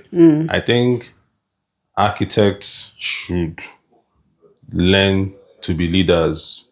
Architects in the big societies are actually like leaders. When you want to, like you said, I can't remember where he quoted who they. Yeah. That called him to design a whole master plan. Yeah, architects are not just fine tuned to just residential buildings. We actually Yeah. do a whole lot more. We are developers. We are critical thinkers. We We are identify problems, we solve yes. We them, solve them. To help Yeah. you, there's a So question my mentor asked me when I joined the office. And it was a okay. very simple question. He goes, "Tell me one sphere of human development that doesn't require the services of an architect." So it's like when you think, is it agriculture, infrastructure, civil the works, medical, yeah, You know, everywhere? I remember in one of the courses that we learned in my year one. Remember introduction to architecture. Yeah. Where we learned about careers in architecture. Yeah. And we learned that, an architect can be a naval architect. You can go into construction, can be a project manager, you can go to project management, can go into IT, can, BIM, you can be a consultant, you can be whatever you want to be. And I don't know why in that particular aspect of that course in school got me so much that I was like, wait, if that's the case, then that means an architect is not just he's not a small person. He or she is not a small person. Yeah. He's basically someone that's an architect is someone that Is integral to human development. exactly is very integral. It's just a shame that Nigeria we are belittled. I don't know. Nobody, So that's why we need to really go out there. I was telling Rose the other day that I really want to join politics. Like sometime I want to be part of the game changers in this country sometime in my life, because if an architect can be there in that seat, a governor, a minister, or whatever, then we can actually make a very huge change. Because if we keep waiting for these guys to keep making, the change no will come. That's just the truth. But we have to find a way to make that impact in our society, one way or the other. Yeah. And that's why we cannot be shy people. An architect you cannot be saying, "Oh, I'm an introvert." Architects are not introverts. No, that's not even possible. Like, if you're chasing something, you cannot be an introvert. You have to come out of your shell. And me, I was an introvert too. I won't lie. I was actually an introvert. But experience showed me Pepe. I have to come out of my shell. So we need to learn how to come out of that shell, go out there, and fight heads to heads with all. Okay, lawyers are the ones doing all the real estate jobs. Yeah. Lawyers, granite sellers are the ones. Business, ordinary traders are the ones doing all these developments you see here in Abuja and in the whole of Nigeria. Why? But architects are just sitting down, just collecting briefs. collecting brief and just doing. No, it shouldn't be like that. If not for anything, it should be the architect even doing those, because we have the knowledge. Yeah. We have the knowledge. Because I went to one estate. I won't mention the name though. The houses it was just disappointing. I could tell that these properties were not designed by architects.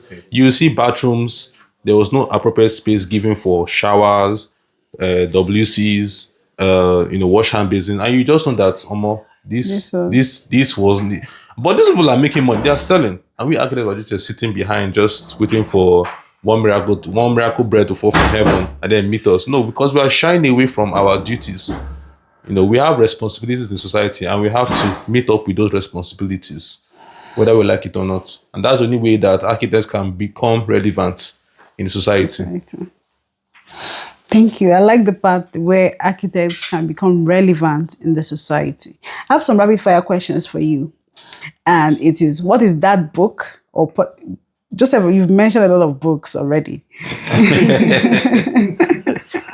What is that book, podcast, or person that shaped your mindset the most? Person, permit me to say 3 people. Nina Nimi Briggs, Norman Foster, Yake Ingalls. Book, The 5 a.m. Club, Robin Sharma. Success Principles, Jack Canfield. The Subtle Art of Not Giving It by we know who, and Psychology of Money. Right. And then I spend a lot of time on architecture pages, Arc Daily, Design, Yeah. and then all the YouTube channels as well, the local project, and then I also spend a lot of time on the developers who show properties around UAE. Oh. Yeah, I think all of that comes together to sort of like form my outlook on things. Who you are? Okay, yeah, a lot of people actually influenced me, and on the people aspect, were helpful to me. I had top mentors, and one person that I would always give credit to, who helped me discover myself, or who saved me at a very early phase of my petrol, and that's architect Afolabi Adedeji. And he was actually a lecturer to me then. Came to a class one day in the midst of chaos in my life. My life was in chaos. And instead of lecturing, he just asked us, open, I think, is it Ephesians, or I can't remember that Bible verse. It was, the race is not to the swift, neither the battle to the strong. I was in my final year, then my life was messy. I had Shouldn't that be challenges. Ecclesiastes 11? Ecclesiastes 11. I had my life was, in dilemma. And that just word set me back on track. Yeah. And everything I started doing again, I could retrace it back to that. So I had to understand that I have my own timing, I have my own line, I have my own, I was big on purpose and so on. So book, I have quite read a lot of book also, I'm big on reading also as well. I campaign on reading, but there is one book. I have read this book more than 7 times back to back. And I consider this book one of the greatest book written by man. The Alchemist by Paulo Coelho. It will help you on self-discovery. I think before anybody start talking of, for me basically, before I start saying books, I've read books on money, books on discipline, mindset, the first most important thing for every man must find purpose. So that book changed my life, changed the way I see things, changed the way I do things, changed the way I think about things, changed the way I see things entirely. So The Alchemist by Paulo Coelho. It's a good one. It's a great one. I think there's one book I forgot. That would be the Bible. Yeah. I mean, it might sound humorous, but it's part of what has built my resilience. It's part of what has built my compassion. It's part of what has built my faith, right? So, I don't take away the Bible, I'll be in soup. Yeah. And just like you said also, my life, everybody knows that about me, and I'm not ashamed to say that. And I'm known for this. Whatever I do, I don't remove God. In fact, every conversation I have is centered around God. If I tell you I want to teach you how to make money, the number one thing you first see me tell you that pray to God. Like, my life is centered around God. That's just it. God, and I don't do that. Chimdi, let's hear from you. Is it about books? The book, podcast, and person. Okay, I think for me it's more on this book called Pattern Language. It actually talked a lot about principles. Actually, it's all about principles in architecture. Yeah. So that's one book I always advise every architect to actually read, because it will teach you the fundamentals. I think one of the things I picked from that book was there are different concepts. It will teach you about principle of path and goal, principle of I can't remember exactly, but yeah, it will come to me. But that's one book that everyone should. The person that wrote that book, I can't remember the name of the author exactly, but he was an architect and he planned the city of Oregon in the United States. The city of Oregon was basically he planned it. He designed that city and the master plan. Yeah, he did the master plan, and that's where he was able to coin. There was something he said that I caught. He said, when you read a book written by an 80 years old man, Yeah. then you're getting 80 years experience. 80 years experience. So Lot of experience. yeah, so there's a lot of experience I got. Like I'm not even finished reading the book. Oh, I've not finished reading. Honestly, I quite just a big read just a part. I won't lie. I think I need to improve on my. I need to improve my reading. Yeah. In architects, it's very hard. It's very hard to read. Bruce, Come you've on. touched me. There's a lot. As we're sitting here, more books are coming. There's a lot. Architecture in Practice, Yeah. RIBA, very important book. Yeah. Pocket Full of Dough, Chris Doe. Podcast, The Architect Network. Yeah, I think I know that. I know them. It's on Spotify or No, on YouTube. YouTube. Okay. They're on Spotify, they're on YouTube. I think they should be on Google Podcast as well. I watch them on YouTube most of them. The Art of Design. I mean, there's it. Like I'm just sitting here. There's just a lot. I think I'll keep quiet at this point. Okay, if you could give a 30-second voice note to your younger self, what would you say, Chimdi? Well, I would say first of all, back to when all this journey started. Yeah. Back from year one, I would really take architecture more seriously. I think that time was a turning point for everyone. I believe in architecture, where you're still trying to find your way. But I don't blame anyone, Sha. But I would want to have that zeal and probably gain more experience with firms. Not just think of just having lectures and going to school and all of that. And then I would have tried to read more books, honestly, read more books and gain more skills. There's something my mom always tells me. She's a lecturer. She says, nothing you ever read in this life is a waste. You may think it means nothing, but in the next few years or probably in the future, you get the relevance of doing that thing at that particular point in time.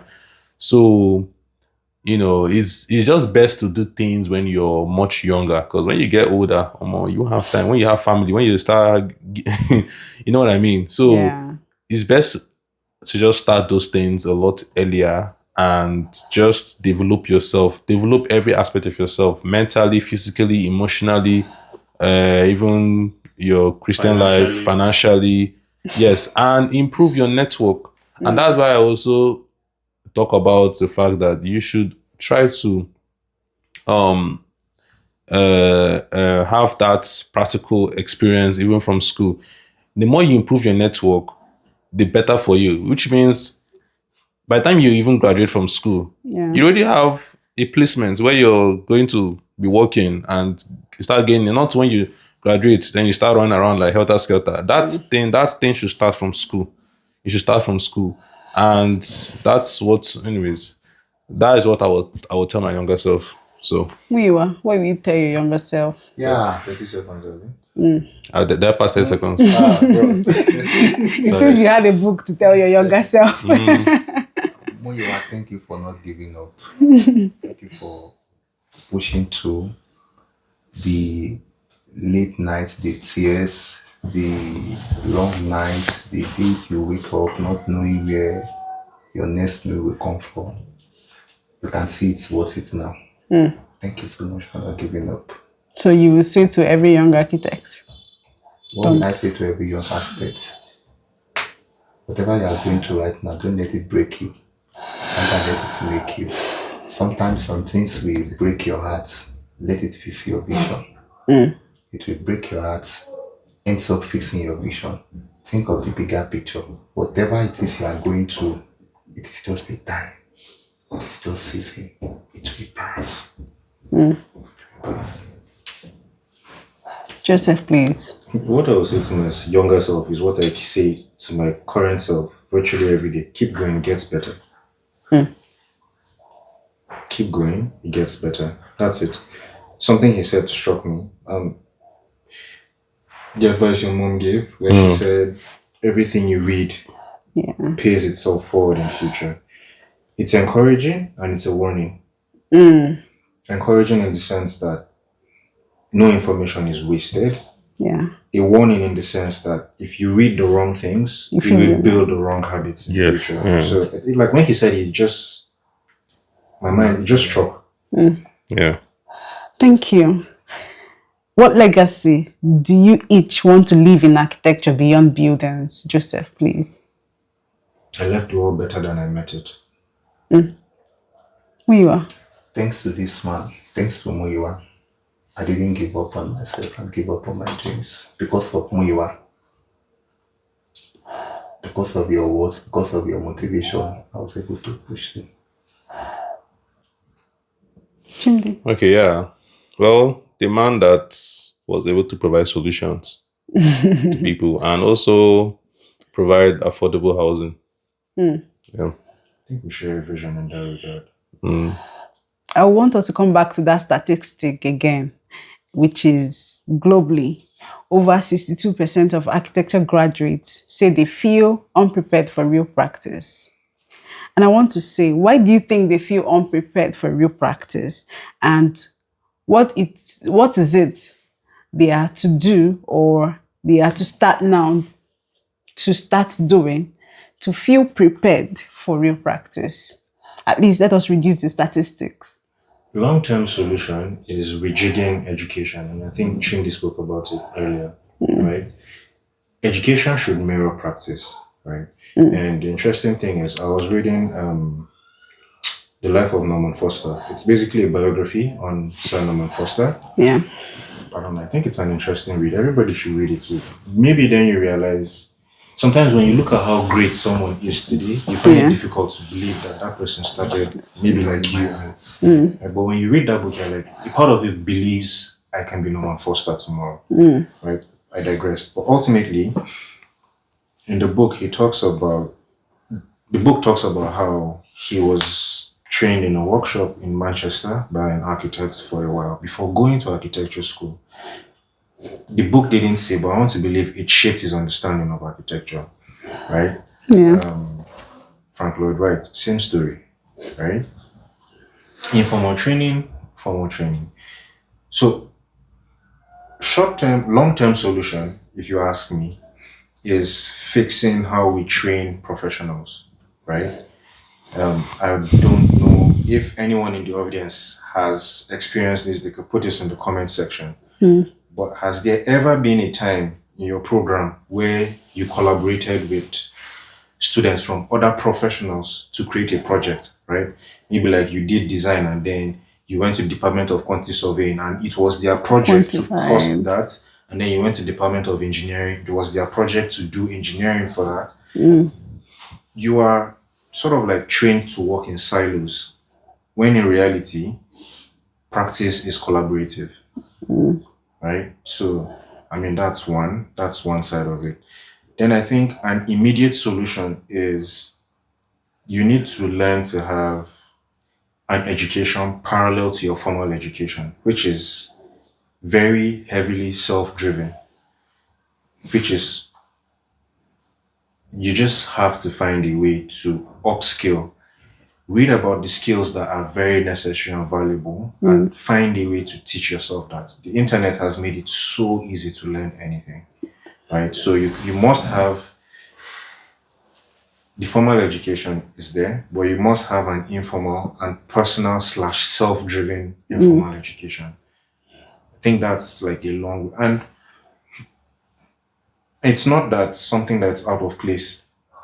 It's something that helped me. My experience of practice is different from most people. I never struggled with getting a job, right? Call it grace, call it luck. But while I was a student, after studio, I would go back and learn something. I mean, I was learning SketchUp as far back as 100 level. As at 200, I was already doing Revit, right? By 300, I was already doing Max and rendering. By my fourth and final year, I was already learning computational design, right? So I kind of like graduated with relevant skills. So I didn't exactly struggle as much. And in hindsight, I realize now that it's that parallel education that helped me. So have a personal curriculum for building yourself in conjunction with like the formal education, and then find mentors, please. So, just what I would say on that, a quick one. On the educational system, a lot need to be adjusted.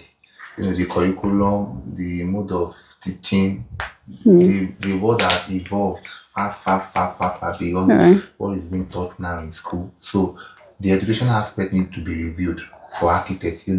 We need to also encourage, collaboration over competition, because in the longer run, you just discover that we need ourselves out there. You need to, these are things we need to instill in us while in school. So most people get out there, they've not built that right mindset, that right, network, or that right collaborating mindset. So when they get out there, they still, in these days, we still feel that ego, like, an architect is the team head in this generation, like, they just have to do one like that. So another thing I want to say is that they can't feed you everything individually. Yeah. You have to put yourself, you have to keep learning. School can just be can take you or can put you at a certain level. But you yourself, you need to be extraordinary. You need to read, you need to be reading, you need to push yourself, get materials, available informations are everywhere. You just have to put yourself in the right place. Do a lot yourself to you put yourself out, grow yourself, books, learn the right skills, and you'll be fine. That's just it. Chimdi. Yeah, there's this Igbo saying. They say uche dia or uche ya. So it's almost like saying let your mind Be in it. let your mind be in it. So there's this thing that architecture has taught me over the years. I feel like when I was in school, I didn't have this much. I didn't feel like it as much, and that's one, being proactive, attention to detail, and just being inquisitive generally. So I don't know. Some of us, when we entered school, there just has to be this passion, honestly, from day one. Because if that passion wasn't there, or isn't there, then there will be nothing to drive you. I know Yeah. you're going to have turbulences here and there. It's going to happen. It's going to come, just like every other thing in life. But you have to keep pushing yourself. I don't know. Some of us, I believe, when we entered architecture school, from my year one, I'm sure we didn't see buildings the same way. Yeah. Like Exactly. before architecture, you are just seeing buildings as buildings, but when you enter architecture, you start becoming more inquisitive. Just like Buildings. what you said, when I sorry for cutting, Yeah, sure. My father's house. It was when I entered to my year one, and I said, "Oh, my father's house is just a lot of mess." Like, I saw a lot of errors, and I felt like, "Oh, so, yeah, definitely." Yeah. I never saw it the same way again. Yeah, so let's the I guess the word of the day for me is let your mind be in In it. it. Let's show seriousness in what you're doing. Because if you don't show seriousness, then you can't really go far. Just like every other thing in life, whether you want to, even if you want to leave architecture and go into, who told you that people in IT are not putting in their hard work? People into tech are not putting in their hard work. What you're seeing is the after effects. Oh, they are driving good cars. Who told you that they didn't put in a lot of work to get to that point? You think every software engineer or every IT person is that brilliant? There are some that are still getting scraps. So you have to put in the work in everything that you do. There's no easy way out in anything in life. Yeah. So you just have to show seriousness. That's just my There's something that Kyrie Irving says. Kyrie is a basketballer. Yeah. If anyone doesn't know, he says at the highest level of any field, everybody is equally talented. What sets you apart is discipline. yeah. Right. So I think it touches on what it is you're saying. Yeah. Have that discipline to work harder than the guy next to you Yeah. Exactly. and build something for yourself. That's the only way to stand out. Yeah.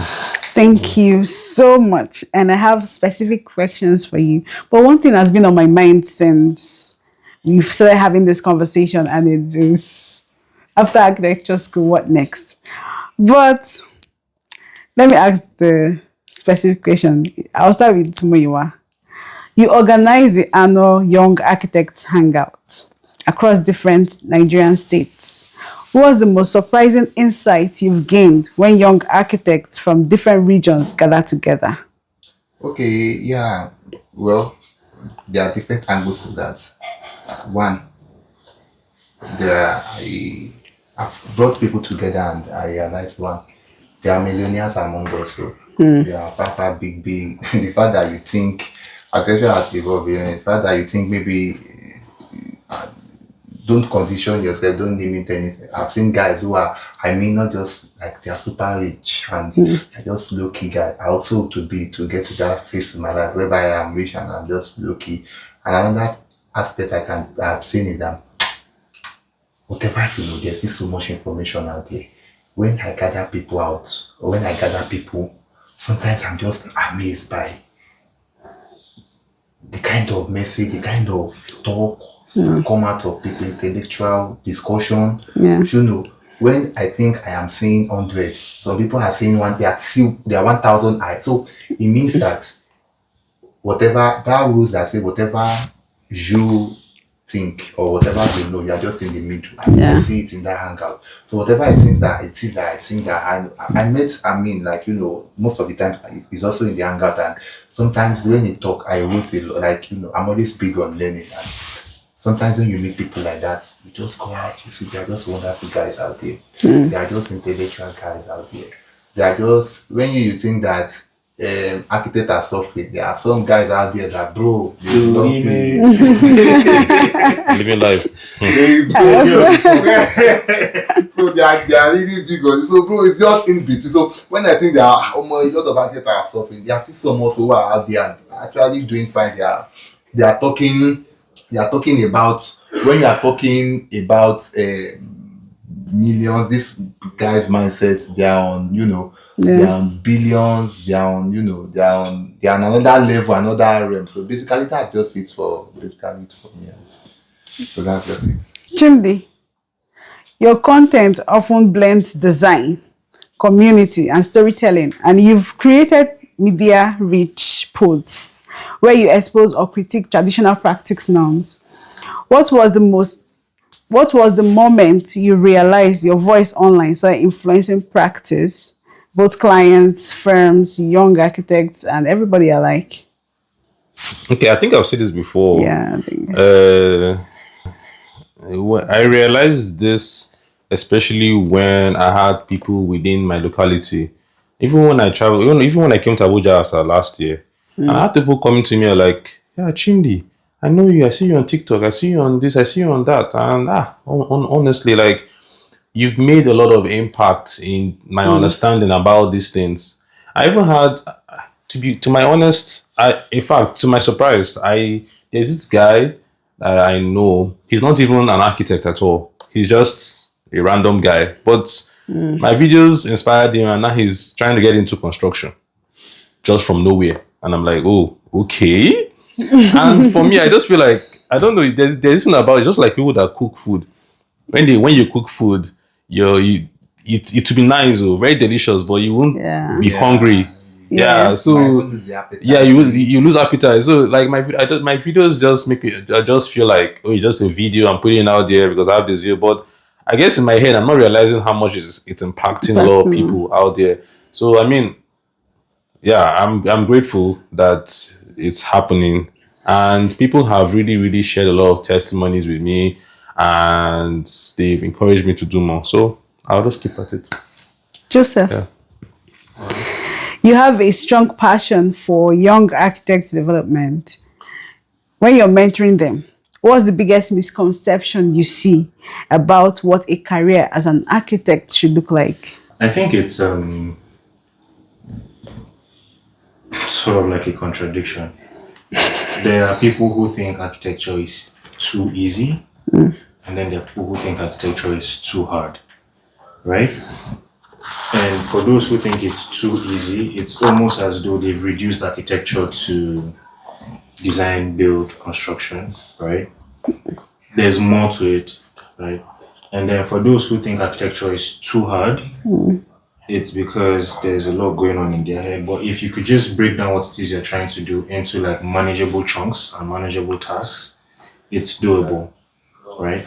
And then I think there's the general notion that architects don't have money. So what's the point?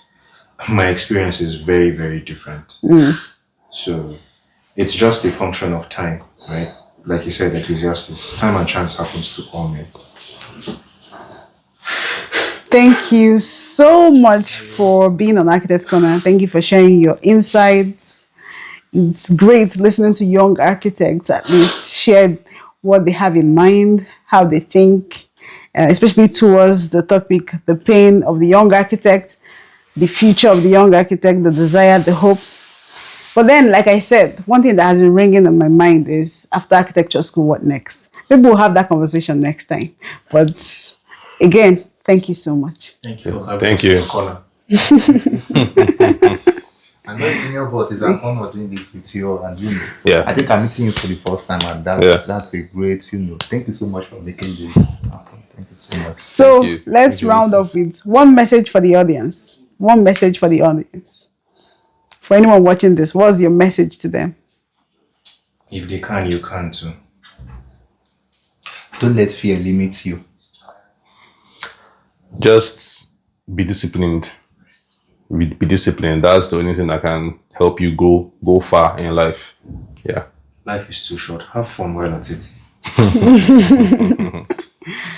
All right. So I think it's a very interesting conversation. Well, I certainly learned a lot from the other two, and I think it's important that the way the audience could show support to the channel is to subscribe, comment, and share, so that more people can reach these conversations, and then we can reach more people. Right? I think it's an interesting thing you're doing at Architects Corner. Again, thank you for having us in your corner. Thank you. Thank you. Yeah, basically, all I want to say, like, to the organizers and convener of this such wonderful this, I really appreciate you, and putting up all of this is not an easy one. And how can you pay them back? It's just very simple. You can like, you can share, you can talk about, that's just the very little you can do in your own way. And this is what we push on. We support each other, we support one another, and that's just it. So once again, thank you to the organizer, thank you to the media team, thank you, Architects Corner, thank you, Rose, my very good person, thank you, everyone. And also for you all that we watch this, it's another thing again, it's part of what we say, to take your time again, to listen to this, I really appreciate you all again. Thank you so much as well. Okay, yeah. Subscribe, like, share, and make your comments. She needs to go far. Her comment, our platform is very, very, very, Definitely very important. yeah, It's integral. yeah, very integral and very enlightening. So you guys should do that. Thank you. Thank you.